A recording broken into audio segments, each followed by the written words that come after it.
Ako, salamat dahil, number one, kala namin sa Makati Carmageddon at isusumpa kami ng mga tao nung Friday. Yung parade.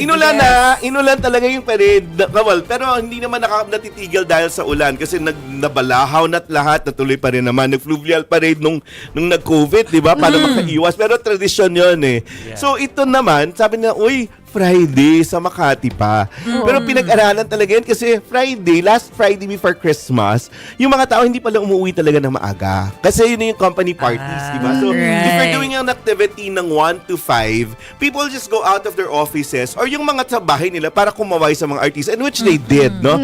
And number 2, hindi yun nga, feeling ko yung mga tao, kasi pag linggo kami pumunta sa Makati, wala namang tao sa Makati. Yun, di ba? At least sa business district, no? So, it was a good chance to be there where they are, no? At that particular day. Andun na sila eh, And second, I think, marami nang nag-uwian.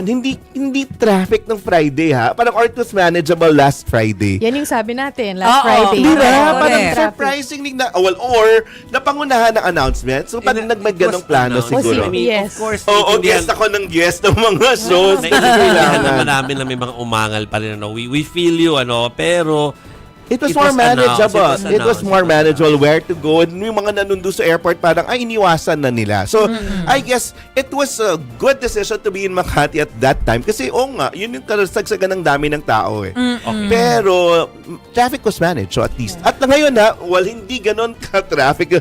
Yun, parang, Walang traffic dito. Oo, parang nasa probinsya na silang Wala lahat. talaga.